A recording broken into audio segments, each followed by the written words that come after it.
Students, welcome back. We are discussing heat lesson.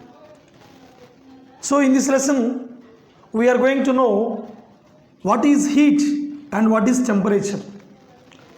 Now in this video, we are going to know what is heat, the definition of heat, and what are the units of heat, what is temperature and what are the units of temperature, and what are the differences between heat and temperature. For this, in our textbook we have some activity, that is activity 2.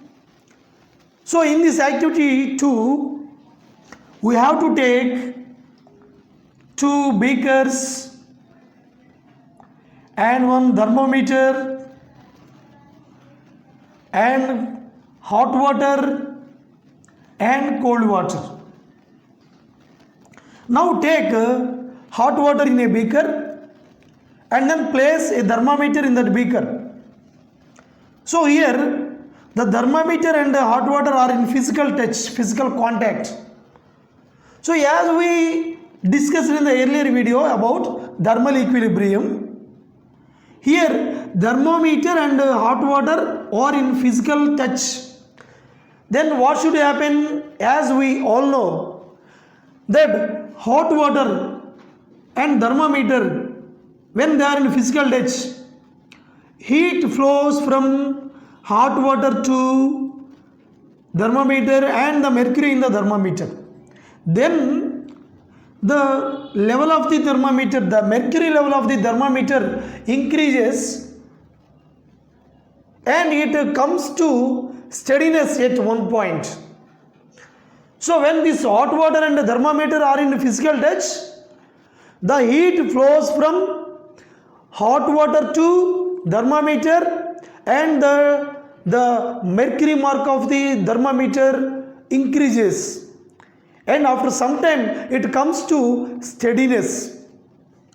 And then take this thermometer out from this hot water and then keep it in another beaker which contains cool water, cold water.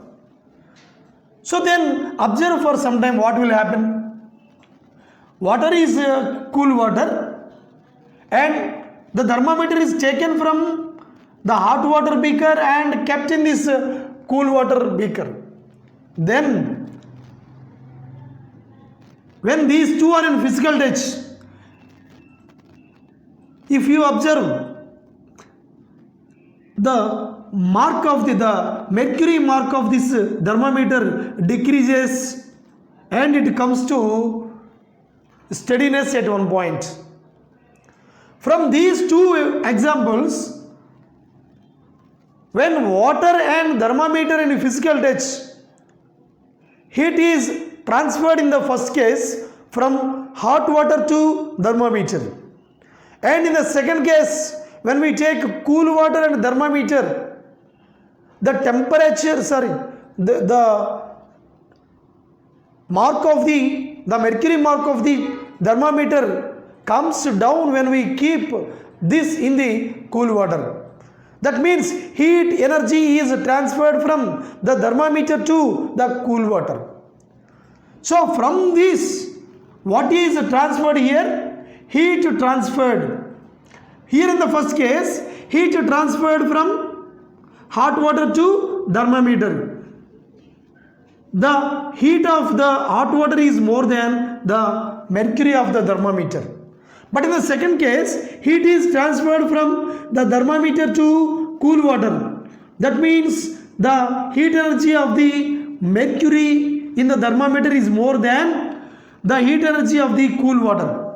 So from this activity, from these two cases, we can define heat. Come on, define heat. Heat is a form of energy which flows from the body at higher temperature to the body at lower temperature. This is the definition of the heat. I repeat, heat is a form of energy which flows from the body at higher temperature to the body at lower temperature.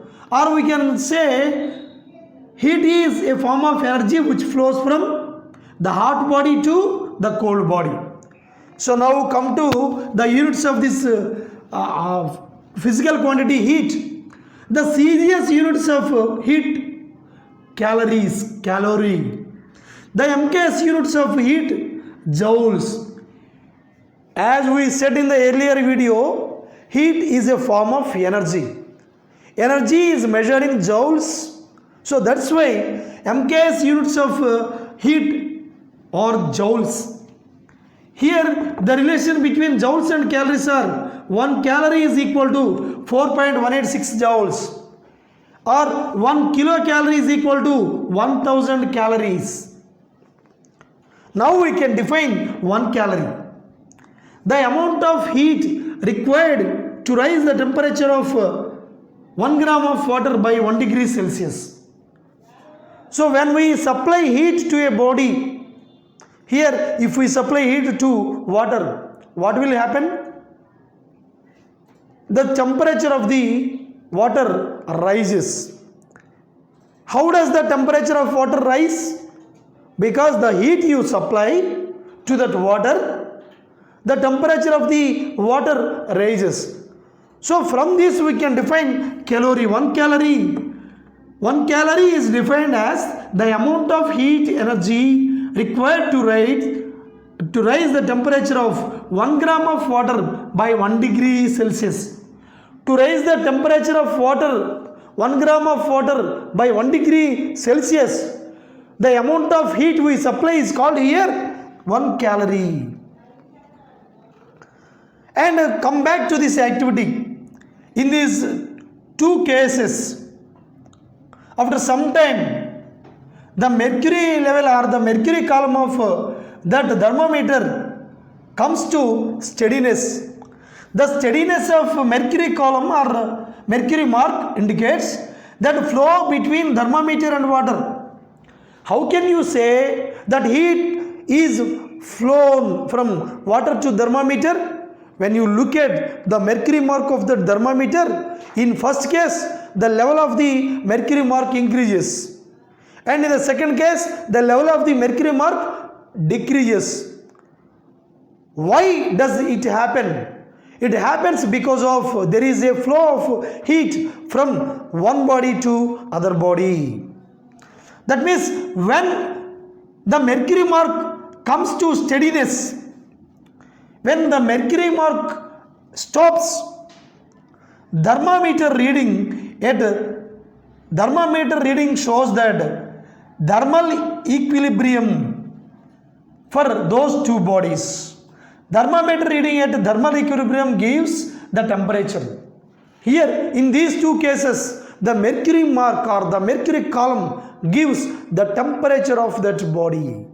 So here thermometer reading, what does this thermometer reading indicates? This thermometer reading gives us the temperature of that body. So now you can define the temperature. Temperature is a measure of thermal equilibrium. In the previous class we defined temperature traditionally like this. The degree of hotness or the degree of coldness is called temperature.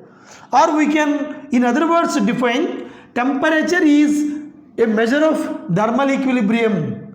Now look at the units of temperature. The Celsius units of temperature, degree Celsius or degree Fahrenheit. In Celsius system, we can measure this temperature in degree Celsius or degree Fahrenheit. But in MKS system, temperature is measured in Kelvin. This is Kelvin scale. Kelvin scale. So, and we know that the ice melting point is 0 degrees Celsius. Or the melting point of ice is 0 degrees Celsius is equal to 273 Kelvin. The relation between this degree Celsius and Kelvin scale is 0 degrees Celsius is equal to 273 Kelvin. When a temperature is given in degree Celsius, how can we convert into Kelvin scale? This is the formula.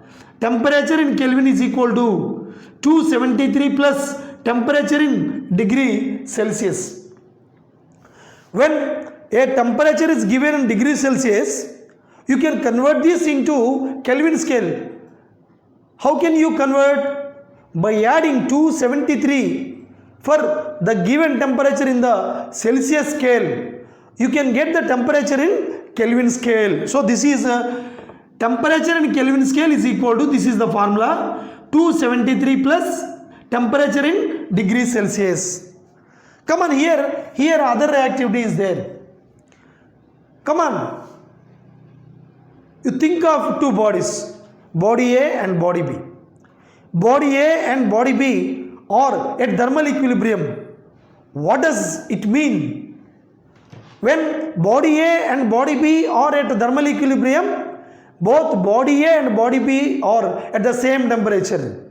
The temperature of A is equal to the temperature of B.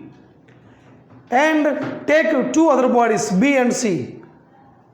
If B and C are at thermal equilibrium, that means the temperature of body B is equal to the temperature of body C. Then from these two cases, the temperature of A equal to the temperature of B equal to the temperature of C. Then we can say from this, when the temperature of A is equal to temperature of B is equal to temperature of C, we can say that all these three bodies are at thermal equilibrium. So this is the case where if the first body is in thermal equilibrium with the second body, and the second body is at thermal equilibrium with the third body, then the first body and the third body are in thermal equilibrium, or the three bodies are in thermal equilibrium state. And the last topic in this class is absolute temperature. What is absolute temperature? Just now I have told you that temperature is measured in Kelvin scale. That is, SI units of temperature is Kelvin. When you measure the temperature of a body in Kelvin scale, that temperature is called absolute temperature. Come on, what is absolute temperature? Temperature measured in Kelvin scale is called absolute temperature. So students, in this class we discussed what is heat, what is temperature, and when three bodies are in thermal equilibrium state, and what is absolute temperature. So it is in chapter first, heat chapter, and this is the topic heat and temperature. You can refer to the textbook and thoroughly read it. Okay, thank you.